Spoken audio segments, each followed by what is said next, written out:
Maybe it's time for some fresh thinking around here, old-timer. That's what Tyler Hoffman said to me while I was debugging the security protocols that kept his father's company from getting hacked into oblivion. The kid was 25, fresh out of business school, and had the nerve to call me old-timer. My name is Andrew Sullivan. I'm 49 years old, and I've been keeping CyberGuard Industries' cybersecurity systems running for 22 years. I hold 4 patents for the industrial security frameworks that protect half the manufacturing plants on the West Coast. Specifically, the authentication protocols that prevent unauthorized access to factory control systems, and the encryption algorithms that secure data transfers between manufacturing equipment and central monitoring stations. The kid telling me about fresh thinking couldn't secure a lemonade stand. I was working late on a Tuesday night, same as I'd done for over 2 decades. The office was empty except for security and me. I preferred it that way. No meetings about synergy, no presentations about digital transformation, just code and coffee. Tyler walked by in his expensive suit, carrying a tablet like it was the holy grail of business innovation. "Still grinding away, Andrew," he said, stopping at my workstation. "Don't you have a family to get home to?" I looked up from my screen where I was patching a vulnerability in our manufacturing client authentication system, just making sure Boeing's factory controls don't get compromised by script kiddies. He glanced at my monitor like he was trying to read Sanskrit. "Right? Well, maybe you should delegate more. Leave the heavy lifting to people who understand modern workflows." I didn't respond. Tyler had been at the company for 3 months and thought he understood cybersecurity because he'd taken a course on digital leadership. But explaining network security to someone whose biggest technical achievement was a PowerPoint presentation seemed pointless. After he walked away, I sat there thinking about how much had changed since his father Gerald became our new CTO 6 months ago. Gerald Hoffman, 47 years old, came from McKinsey, brought in by the board to modernize our operations and prepare for scale. His resume looked impressive: 15 years managing large teams, MBA from Northwestern, experience with digital transformation initiatives. What he didn't have was any understanding of how cybersecurity actually worked. I'd been at CyberGuard since it was a 30-person startup, working out of a converted warehouse in Georgetown. Back then, our founder Tom Bradley would sit with us during all-nighters, ordering Chinese food and working through complex security architectures. Tom understood the technology because he'd built the first systems himself. He stepped down as CEO 8 months ago after his second heart attack, and the board decided we needed professional management. My patents covered the core authentication systems that verify legitimate users before granting access to, industrial control networks, the encryption protocols that scramble sensitive manufacturing data during transmission, and the real-time threat detection algorithms that identify suspicious activity in factory automation systems. Without those components, CyberGuard was just another security company with fancy marketing. I'd developed them on my own time, using my personal equipment, because I wanted to solve problems that the industry hadn't even recognized yet. The patents were filed under my name because I'd paid for the legal work myself, and the transfer paperwork to the company was still in progress. My lawyer had advised me to wait until after my next performance review to ensure proper compensation for the intellectual property. Standard practice in our industry, but it meant the patents were still technically mine for another 2 months. Tyler had joined as strategic operations manager, reporting directly to his father. He had no official technical role, but he'd been sitting in on engineering meetings and offering suggestions about resource optimization and agile methodologies. Last week, he'd suggested that our development team was overstaffed and we could deliver better results with fewer senior-level positions. I'd been watching the dynamic between father and son carefully. Gerald would ask Tyler's opinion on technical decisions that should have involved the engineering leads. Tyler would nod thoughtfully and offer consultant speak about efficiency and modernization. Neither of them ever asked me about the technical feasibility of their ideas, despite the fact that I'd designed most of the systems they were discussing. The warning signs had been building for weeks. My name disappeared from technical documentation without explanation. Meeting invites that used to include me automatically were now going to core strategic team only. When I asked about it, Gerald's assistant told me it was just organizational streamlining.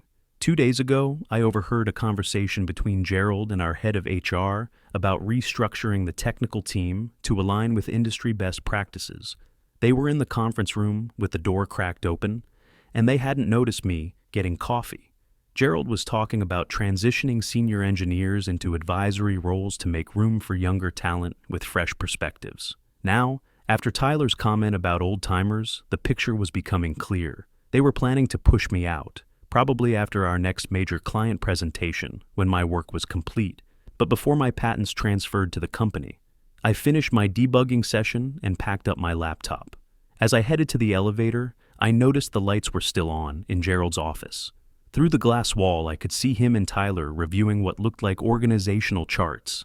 They were pointing at different boxes and having an animated discussion about something.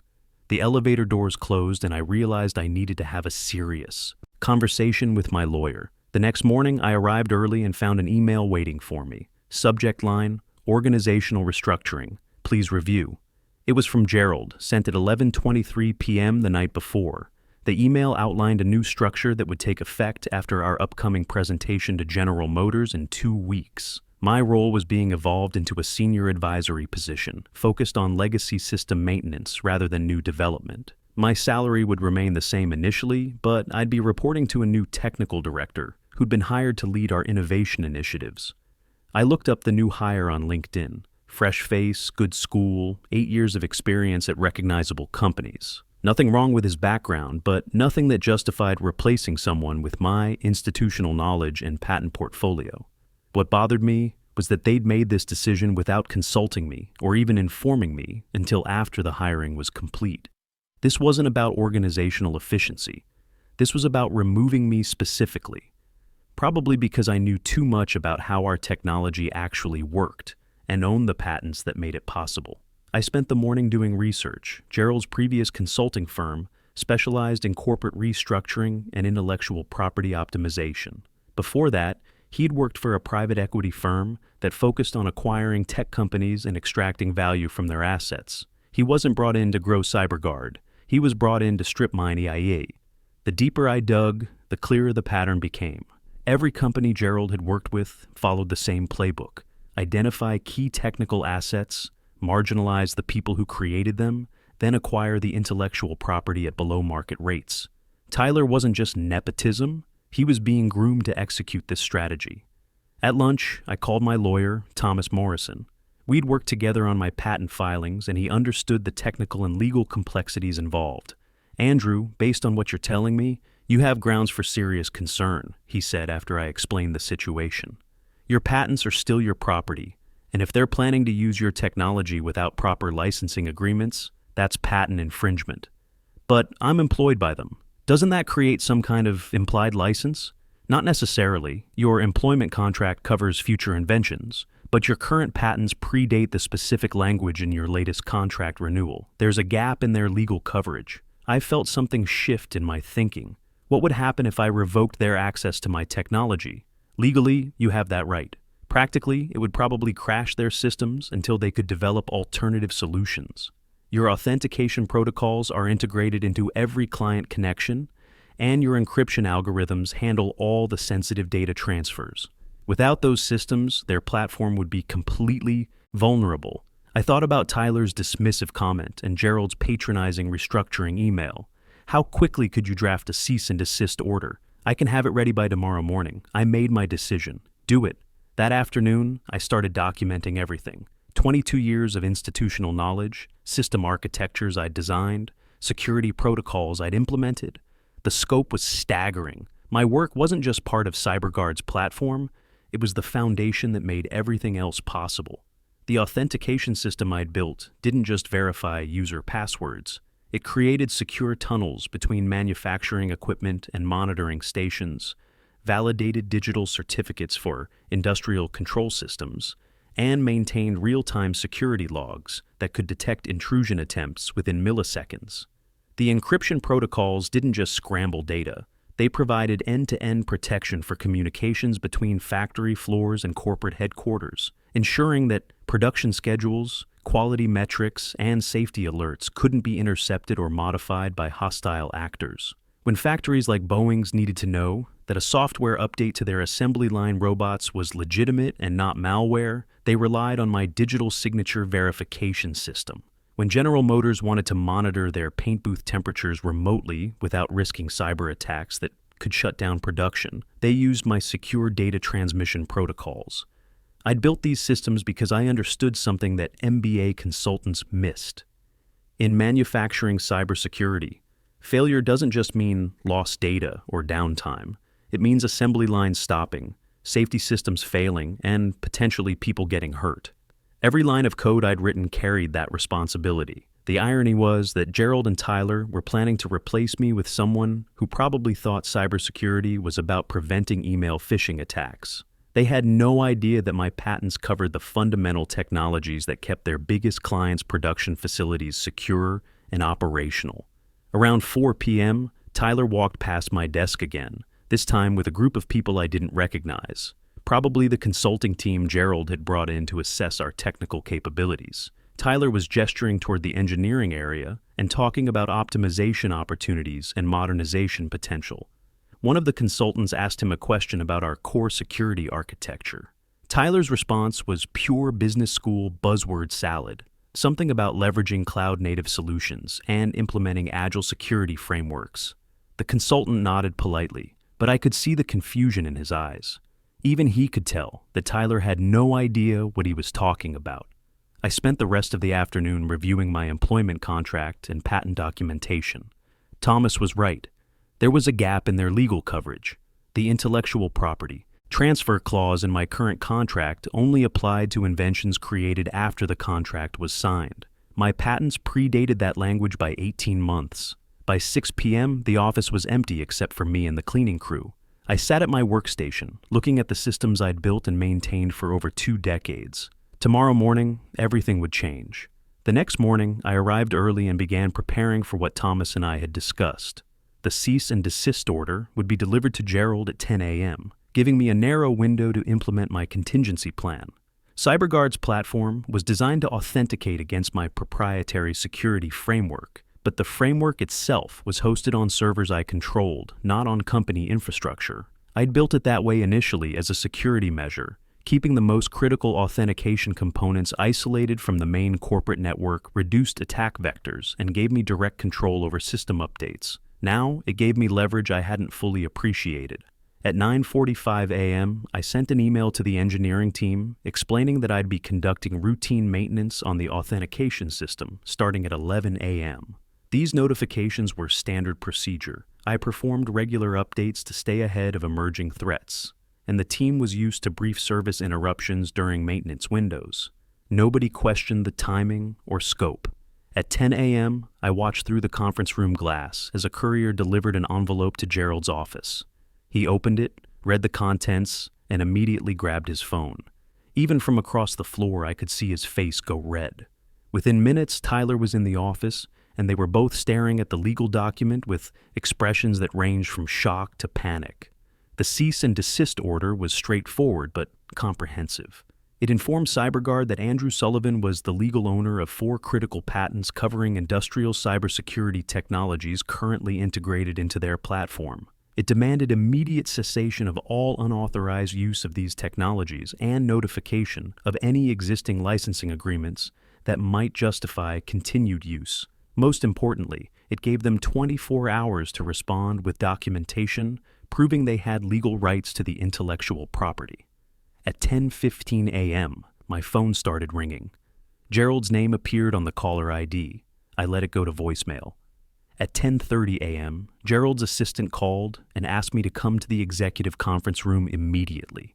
I declined, explaining that I was preparing for the scheduled maintenance window and couldn't be interrupted. The assistant's voice betrayed her confusion. She'd probably never had someone decline a direct summons from the CTO. At 10:45 a.m., Tyler appeared at my desk, trying to look casual but clearly agitated. "Hey Andrew, my dad wants to chat with you about some paperwork stuff. Nothing urgent, just when you have a minute."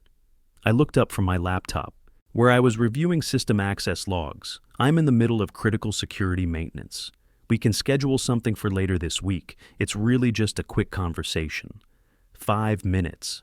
"Tyler, I'm about to patch vulnerabilities in the authentication system that protects 50 manufacturing facilities across 3 time zones. If Boeing's factory network gets compromised because I was in a meeting instead of doing my job, who do you think they're going to blame? He opened his mouth to argue, then apparently thought better of it. The kid might have been entitled, but he wasn't completely stupid. Even he understood that cybersecurity failures made headlines for all the wrong reasons. At 11 a.m., I remotely disabled the authentication framework that connected CyberGuard's platform to my patented security systems. The effect was immediate and comprehensive. Every client login attempt failed with authentication errors. Every API call returned security exceptions. Every real-time monitoring session dropped connection as the encryption protocols stopped responding.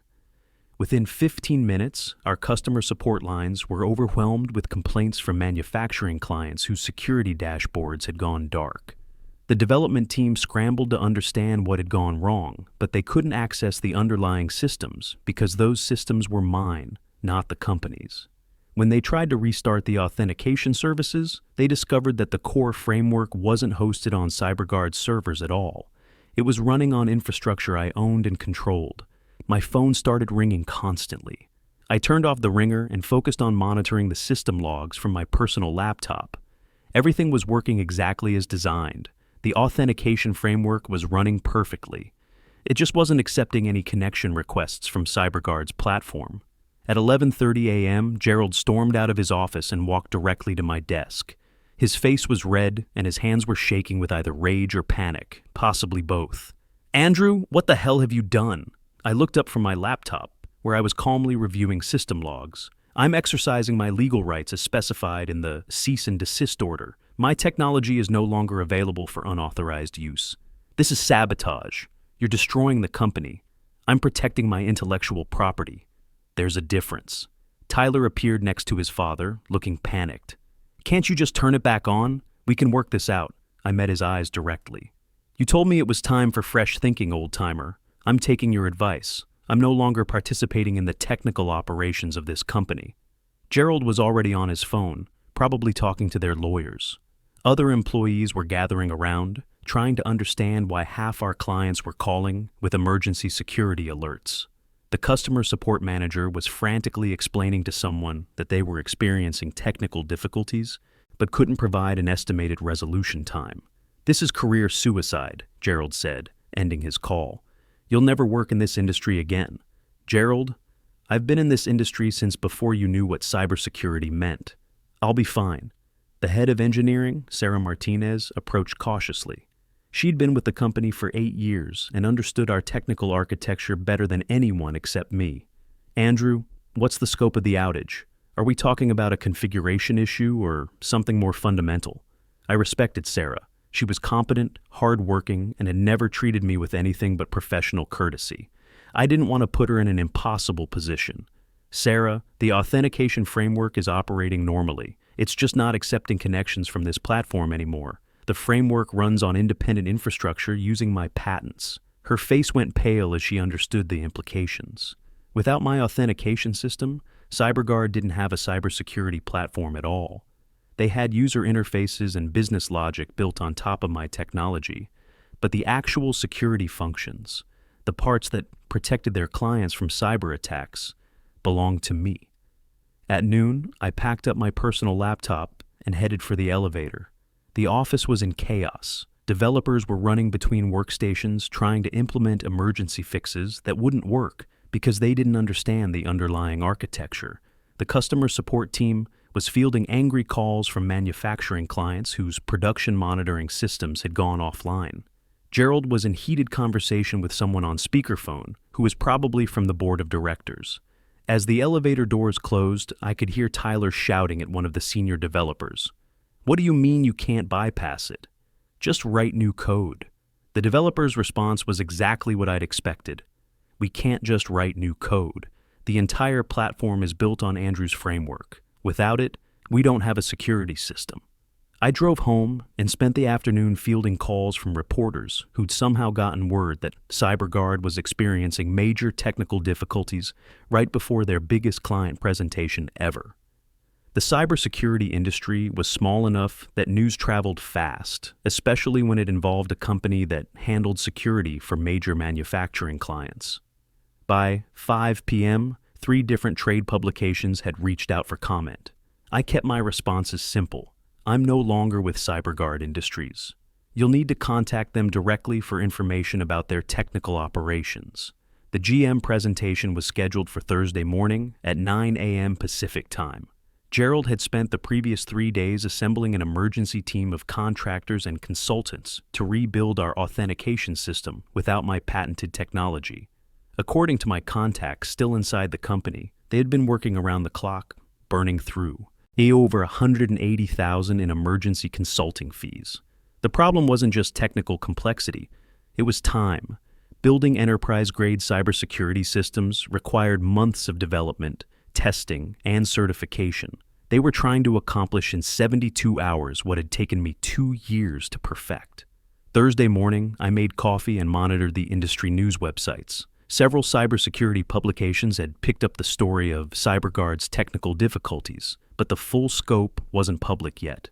The headlines were cautious. CyberGuard experiences technical issues ahead of major presentation, and manufacturing cybersecurity firm faces system outages. At 9 a.m., I watched the live stream of their presentation to General Motors. Gerald was presenting to a room full of auto industry executives, demonstrating how CyberGuard's cybersecurity platform would protect GM's smart manufacturing systems from cyber threats. He looked confident as he clicked through slides showing threat detection capabilities, real-time monitoring dashboards, and compliance reporting features. The presentation was professionally designed, and Gerald had clearly rehearsed his talking points about next generation cybersecurity for Industry 4.0 manufacturing environments. At 9:30 a.m., during the live demonstration portion, he invited the GM team to test the platform using demo accounts that had been set up specifically for the presentation. The system crashed immediately. Not just slow response times or minor glitches, complete failure. The emergency authentication system they'd built couldn't handle the load of 20 users trying to access manufacturing security dashboards simultaneously. Error messages cascaded across the projection screen. Database connections timed out. The entire platform became unresponsive. Gerald tried to keep presenting while his technical team frantically worked on laptops in the back of the room. We're experiencing some minor connectivity issues that will have resolved momentarily, he announced, his voice betraying his growing panic. But after 10 minutes of watching engineers type desperately while GM executives whispered among themselves and checked their phones, he had to stop the presentation entirely. We're going to take a brief technical intermission, he said, loosening his tie. Our team will have this resolved shortly, and we'll resume the demonstration. They never did. After 30 minutes of failed attempts to restore functionality, Gerald ended the presentation early and asked everyone to leave. The GM executives filed out quietly, their expressions ranging from confused to annoyed. Several were already on their phones, probably calling other cybersecurity vendors. The industry blogs published their reviews within hours. The headlines were brutal. CyberGuard crashes during major client demo.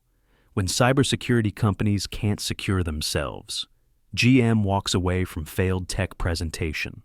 The most damaging article came from Manufacturing Security Weekly, which had sources inside both companies. Their headline read, "CyberGuard's platform collapse traced to departing engineers' patents." The article explained that the company's core security technologies were owned by a former employee who had withdrawn licensing rights, leaving CyberGuard unable to provide the cybersecurity services they'd been selling. The board called an emergency meeting for Friday morning. By Friday afternoon, Gerald Hoffman was no longer the CTO of CyberGuard Industries. The press release cited strategic differences regarding technical leadership and company direction. Tyler was quietly removed from his position without any public announcement. According to my former colleagues, he'd tried to blame the platform failure on sabotage by a disgruntled employee, but the board's investigation revealed the mismanagement that had led to my departure. His accusations only highlighted the family's role in creating the crisis. The company's stock price dropped 28% over the following week. 3 major clients canceled their contracts, citing concerns about platform reliability and business continuity. One board member resigned. The industry trade publications were calling it one of the worst product launch failures in cybersecurity history. Meanwhile, I was fielding calls from manufacturing companies and private equity firms who wanted to license my patents. Word had spread quickly that the technologies behind CyberGuard's platform were available from the original inventor. Within a month, I'd signed licensing agreements with 4 of CyberGuard's competitors and started my own cybersecurity consulting firm with $3.2 million in Series A funding. The new company, Sullivan Security Systems, specialized in industrial cybersecurity for manufacturing. Our first major client was Ford, who'd been burned by unreliable security platforms in the past. Our second client was Caterpillar, who needed compliance-grade security for their global manufacturing operations. Both companies specifically requested to work directly with me, not with some MBA who'd learned about cybersecurity from PowerPoint presentations. 6 months later, CyberGuard was acquired by a larger cybersecurity firm for 35% less than their previous valuation. The acquiring company's first move was to completely rebuild the platform using industry-standard security frameworks, effectively discarding everything Gerald and Tyler had tried to preserve. Gerald returned to management consulting, though his reputation in the technology sector took a permanent hit. Tyler left the tech industry entirely and took a marketing position at a logistics company in Portland. According to LinkedIn, he now describes himself as a strategic growth professional. No mention of his brief career in cybersecurity. When reporters asked me why I'd left CyberGuard so abruptly, I kept my answer simple. Sometimes you have to protect what you've built. The real lesson was quieter, but more important. Experience and competence can't be faked, and dismissing someone because of their age is a mistake that compounds quickly in an industry built on knowledge and proven results. At 49, I learned that sometimes the best way to prove your value is to show what happens when it's gone.